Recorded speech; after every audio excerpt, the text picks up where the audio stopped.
Chapter 7, The Evil Apartment. If on the following morning anyone had said to Stiopa Lekoyadev, "Stiopa, you'll be shot if you don't get up this minute," Stiopa would have replied in a numb, faintly audible voice, "Shoot me, do whatever you like to me, but I'm not getting up." It wasn't just a matter of getting up, he didn't even think he could open his eyes, because if he did, lightning would strike and blast his head to bits. A heavy bell was clanging inside his head. Brown spots with fiery green rims were floating between his eyeballs and his closed lids, and to cap things off, he felt nauseated. And his nausea seemed to be related to the sounds coming from a persistent phonograph. Stiopa was trying to remember something, but the only thing he could remember was that yesterday, he didn't know where, he had been standing, napkin in hand, trying to kiss a lady and promising he would visit her the next day at noon on the dot. The lady had refused him, saying, Don't, I won't be home." But Stiopa had been insistent. "I think I'll just come anyway." Who this lady was, what time it was now, or what the day or month, Stiopa hadn't the slightest idea. Even worse, he couldn't remember where he was. That, at least, he tried to figure out by ungluing the lids of his left eye. In the semi-darkness, something glowed dimly. Stiopa finally recognized the mirror and realized he was in his own room, lying flat on his back on his own bed, that is, in the bedroom on the bed that used to belong to the jeweler's widow. At this point, his head started to pound so badly that he closed his eyes and began groaning. Let us explain. Stiopa Lekoyadev, the director of the Variety Theater, regained consciousness that morning in the apartment that he shared with the late Mikhail Alexandrovich Berliaz in a large 6-story building on Sadovaya Street. It should be said that the apartment, number 50, had long had, if not a bad, then at least an odd reputation. 2 years before, it had belonged to the widow of the jeweler de Fougray, Anna Frentsevna de Fougray, a very businesslike and respectable woman of 50, let out 3 of her 5 rooms to lodgers. One of them was apparently named Belomut. The other's name has been lost. And it was 2 years ago that inexplicable things began happening in the apartment. People started disappearing without a trace. Once, on a day off, a policeman appeared, summoned the second lodger, whose name had been lost, into the front hall and said that he had been asked to come down to the police station for a minute in order to sign something. The lodger told Anfisa, Anna Frentsevna's longtime devoted housekeeper, to tell anyone who called that he would be back in 10 minutes. Whereupon he went off with the policeman, who was correctly attired in white gloves. Not only did he not return in 10 minutes, he never returned at all. And the most astonishing thing was that the policeman evidently disappeared along with him. The pious and, to be blunt, superstitious Anfisa came right out and told the distressed Anna Frentsevna that it was witchcraft, pure and simple, and that she knew exactly who it was that had spirited away both the lodger and the policeman, only she didn't want to say because it was almost nighttime. Well, as everyone knows, once witchcraft gets started, there's no stopping it. The second lodger disappeared, I recall, on a Monday. And on Wednesday, Belomut vanished as if he had fallen through the earth, albeit in different circumstances. In the morning, a car came to take him to work as usual, and the car did leave with him, but it did not bring anyone back, and never returned again.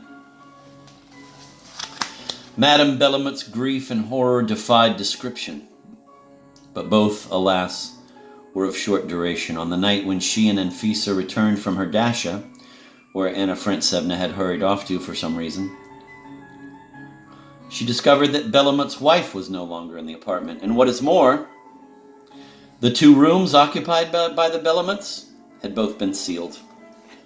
2 days passed somehow. On the 3rd, a sleepless Anna Frentsevna again left hurriedly for her dasha. It hardly needs to be said that she did not return either. Left all alone, Anfisa cried her eyes out and then went to bed after 1 in the morning. What happened to her after that is a mystery, but The residents of the other apartments said they thought they had heard knocking sounds in number 50 all night long, and they thought the lights were on until daybreak. In the morning, it turned out that Anfisa was missing too. All kinds of tales circulated in the building about the accursed apartment and the people who had disappeared. For example, according to one of them, the dry and pious Anfisa had allegedly worn a chamois pouch in her emaciated breast, which contained 25 large diamonds. According to one of them, the dry and pious Anfisa had allegedly worn a chamois pouch on her emaciated breast, which contained 25 large diamonds that had belonged to Anna Frantsevna. According to another story, the dasha which Anna Frantsevna had hurriedly visited allegedly had a woodshed where priceless valuables were found, including those same diamonds as well as czarist gold coins. And there were other such stories, but we cannot vouch for what we do not know. In any event, the apartment stood vacant and under seal for only a week, and then who moved in but the late Berlioz and his wife, and the aforementioned Stiopa and his wife. Not unexpectedly, as soon as they settled into the accursed apartment, devilish things started happening to them too. In the space of a month, both wives disappeared, but not without a trace. Berlioz's wife was said to have been seen in Kharkov with a ballet master, and Stiopa's wife supposedly turned up on Bozhdomka Street, where, word had it, the director of the variety theater had used his many connections to get her a room, on the condition that she never set foot on Sadovaya Street again. And so, Stiopa groaned. He wanted to call Grunya the maid and ask her for some pyramidon, but he was sufficiently in touch with reality to realize that was pointless, since she naturally would not have any pyramidon. He tried calling Berlioz for help, groaning 2 times, "Misha, Misha," but as you yourself can understand, he got no reply. The most total silence reigned in the apartment. After wiggling his toes, Stiopa could tell that he was still in his socks. He palpated his thigh with a trembling hand to determine if he had his trousers on, but he couldn't be sure. Finally, seeing that he was abandoned and alone and that there was no one to help him, he decided to get up, whatever the superhuman effort it cost. Stiopa unglued his eyelids, looked in the mirror, and saw a man with hair sticking up all over his head, with swollen eyelids and a bloated face covered with black stubble.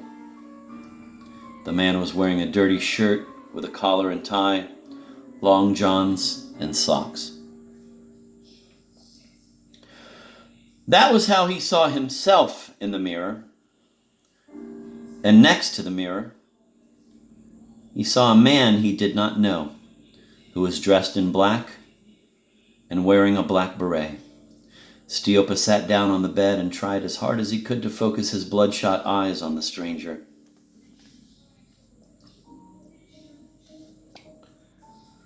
It was the stranger who broke the silence, intoning in a low, somber voice with a foreign accent,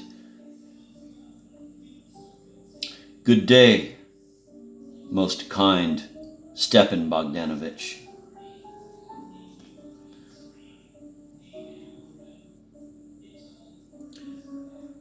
There was a pause, after which Stiopa made a huge effort and said, "What do you want?"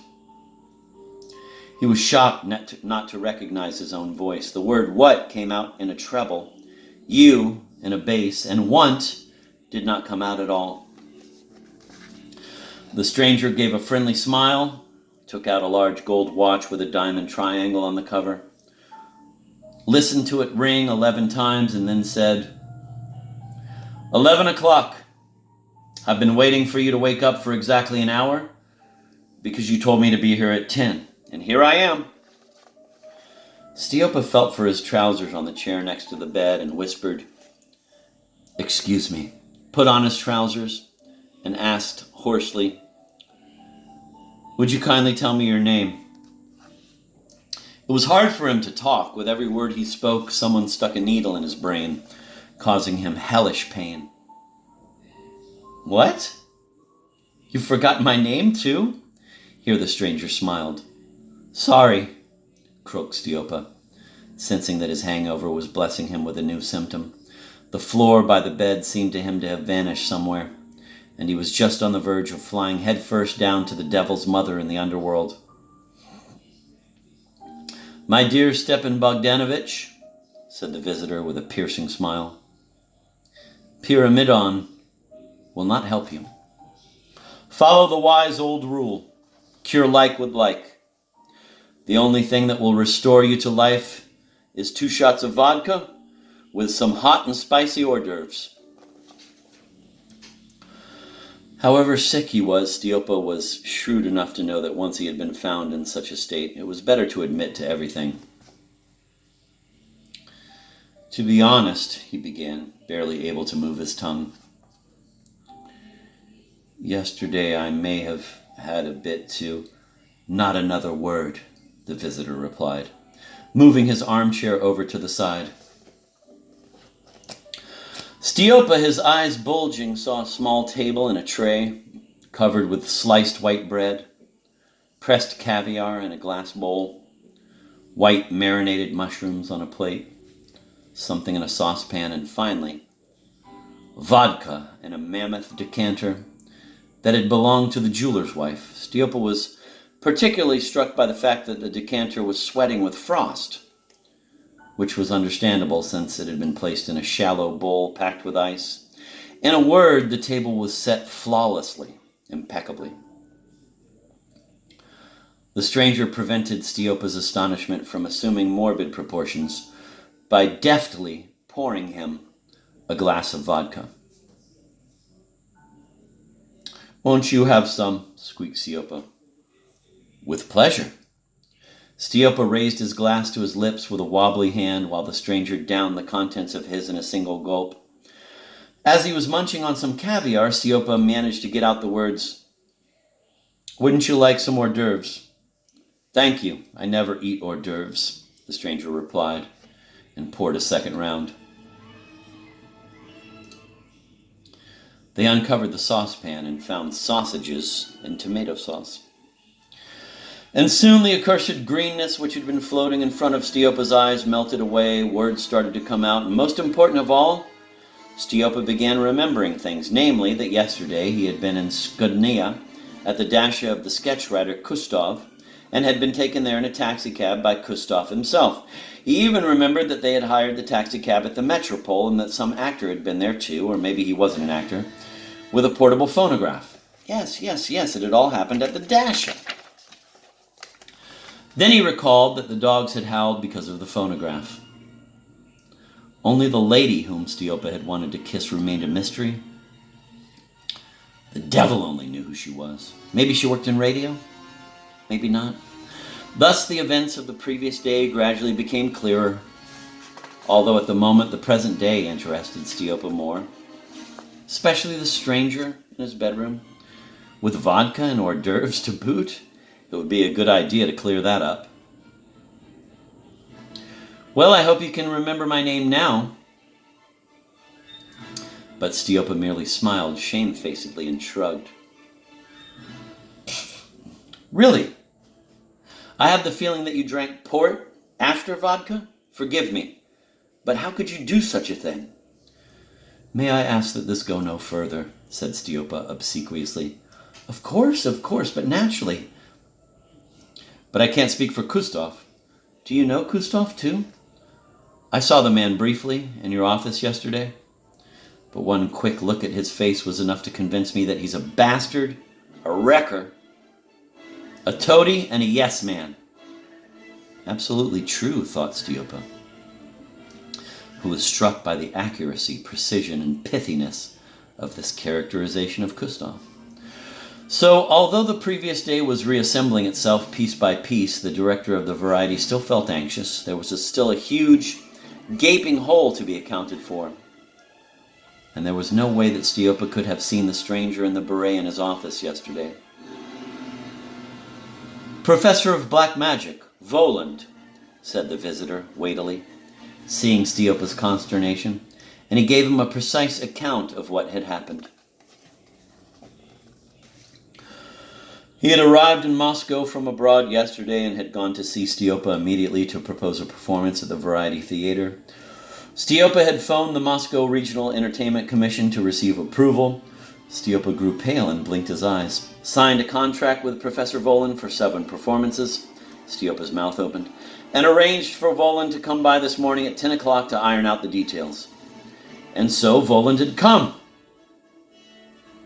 When he arrived, he was met by the maid Grunya, who explained that she came in daily and had only just arrived herself, that Berlioz was not at home, and that if the visitor wished to see Stepan Bogdanovich, then he could go into his bedroom himself. Stepan Bogdanovich was such a sound sleeper that she would not try to wake him up. Seeing the condition Stepan Bogdanovich was in, the artiste sent Grunya to the nearest specialty store for vodka and hors d'oeuvres, to the drugstore for ice, and "Let me settle up with you," whispered the crushed Stiopa as he tried to find his wallet. "Oh, don't be silly," exclaimed the guest artiste, and would hear nothing more of it. And so the vodka and hors d'oeuvres were accounted for, but even so, it was still painful to look at Stiopa. He had absolutely no recollection of a contract and could have sworn that he had not seen this Volin fellow yesterday. Yes, Kustov had been there, but Voland had not. "May I have a look at the contract?" asked Stiopa softly. "By all means, by all means." Stiopa took a look at the paper and froze. Everything was in order. First, there was Stiopa's own dashing signature, and then a note written slantwise in the margin in the financial director Remsky's hand, authorizing an advance payment to Voland of 10,000 rubles from the 35,000 due him for 7 appearances. Finally, there was Voland's signature, confirming his receipt of the 10,000 ruble advance. "What is all this?" thought the miserable Stiopa, and his head began to spin. Was he beginning to have ominous memory lapses? But it goes without saying, after he had been shown the contract, any further expression of surprise would be simply impolite. Stiopa asked his guests permission to step out for a moment, and, as he was, in his socks, he ran to the phone in the front hall. On the way, he shouted in the direction of the kitchen, "Grunya!" But nobody answered. Here he glanced at the door to Berlioz's study, which was close to the front hall, and at that point he was, as they say, struck dumb. There was a huge wax seal hanging on a string attached to the door handle. "Oh, great!" roared a voice in Stiopa's head. "That's all I need." And at this point, Stiopa's thoughts began racing down 2 tracks, but as always happens in a catastrophe, they were both going in the same direction, and only the devil knows where they were headed. It is hard even to convey the confusion that reigned in Stiopa's head. First, there was the devilish character with the black beret, the cold vodka, and the improbable contract, and now, if you please, to top it all off, a seal on the door. If you told anyone that Berlioz had done something bad, no one would believe it. Truly, no one would believe it. But a seal is a seal. Yes, indeed. And here some highly unpleasant little thoughts began stirring in Stiopa's brain regarding an article which, as luck would have it, he had recently foisted on Mikhail Alexandrovich for publication in his journal. And just between us, it was a stupid article, and pointless too. And it paid a pittance. The recollection of the article triggered another recollection of a questionable conversation which had taken place here in the dining room on the evening of April 24th, when Stiopa was having supper with Mikhail Alexandrovich. That is, of course, one would never call the conversation questionable in the full sense of the word. Stiopa would never have entered into such a conversation. But it had been a conversation on a needless topic. It would have been just as easy, citizens, for him not to have engaged in it at all. Before the seal appeared, that conversation could doubtlessly have been considered totally inconsequential. But after the seal? "Oh, Berlioz, Berlioz," Stiopa's brain was seething. The thought would never have entered my head. But this was not the time for prolonged grief, and Stiopa dialed the office number of Rimsky, the financial director of the Variety Theater. Stiopa was in a delicate situation. First of all, the foreigner might be offended that Stiopa was checking up on him after he had shown him the contract, and besides, it was extraordinarily hard for him to broach the subject to the financial director. After all, he could hardly come right out and ask, "Tell me, did I sign a contract yesterday for 35,000 rubles with a professor of black magic?" That would hardly do. "Yes," sounded Rimsky's sharp, unpleasant voice in the receiver. "Hello, Grigory Danilovich," said Stiopa softly. "This is Likoyedev. This is the situation. I have this artiste Voland here, and I wanted to ask about this evening." "Oh, the fellow who does black magic?" echoed Rimsky's voice in the receiver. "The posters will be ready right away." "Okay," said Stiopa in a weak voice. "Well, bye then." "Will you be in soon?" asked Rimsky. "In half an hour," Stiopa replied, and hanging up the phone, he pressed his hands to his burning head. Oh, what a nasty business it all was. And what, citizens, was happening to his memory, huh? However, it was becoming awkward to stay in the hall any longer, and Stiopa devised a plan on the spot. Do everything necessary to conceal his incredible forgetfulness, and now, first of all, subtly pump the foreigner for information regarding the kind of act he intended to perform that night in Stiopa's Variety Theater.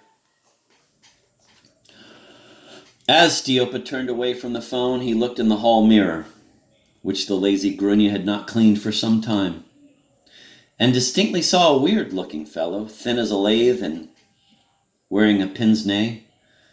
Oh, if only Ivan Nikolaevich had been there, he would have recognized the fellow right away. His reflection appeared and disappeared in an instant.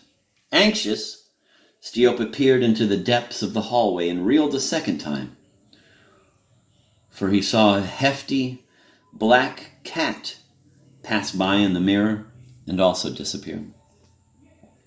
Stiopa's heart skipped a beat. He lost his balance. "What's going on?" he thought. "Could I be losing my mind? Where are these reflections coming from?" He peered into the hall and shouted in fright, "Grunya! What's that cat doing in our house? Where did he come from? And who's the fellow with him?" "Don't be upset, Stepan Bogdanovich," a voice sounded. Not Grunya's, but that of the guest in the bedroom. "That cat belongs to me. Don't be nervous. And Grunya isn't here. I sent her to Voronezh. She was complaining that you hadn't let her go on vacation for a long time." These words were so unexpected and absurd that Stiopa decided he had not heard them correctly. In a state of total confusion, he trotted back to the bedroom and froze in the doorway. His hair stood on end, and fine drops of sweat appeared on his brow. His guest was no longer alone in the bedroom, but had been joined by a retinue. Sitting in the other chair was the same oddball who seemed to have appeared in the hall. Now he was clearly visible, a feathery mustache, one lens of his pince-nez glistening and the other missing entirely. But there were worse things to be seen in the bedroom. Sprawled in a relaxed pose on the pouf that had once belonged to the jeweler's wife was a third creature, namely, a black cat of horrific proportions, with a glass of vodka in one paw and in the other a fork on which he had speared a pickled mushroom. The light, dim as it was in the bedroom, began to fade altogether in Stiopa's eyes. So this is what it's like to go crazy, he thought, and grabbed onto the door frame. "Do I note a touch of surprise, my dearest Stepan Bogdanovich?" Voland inquired of Stiopa, whose teeth were chattering. "But there's nothing to be surprised about. This is my retinue." At this point, the cat drank down his vodka, and Stiopa's hand began to slip down the door frame. "And my retinue needs space," Volan continued, "which means that one of us in this apartment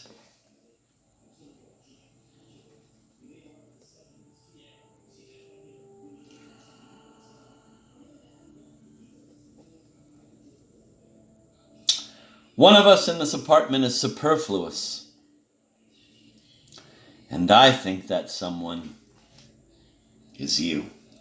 It's them, crooned the thin, checked man in a bleeding voice, referring to Stiopa in the plural. "In general, they've been acting like swine lately. They get drunk, use their position to have affairs with women, don't do a damn thing, and can't do anything because they don't know the first thing about their jobs. They hoodwink their bosses.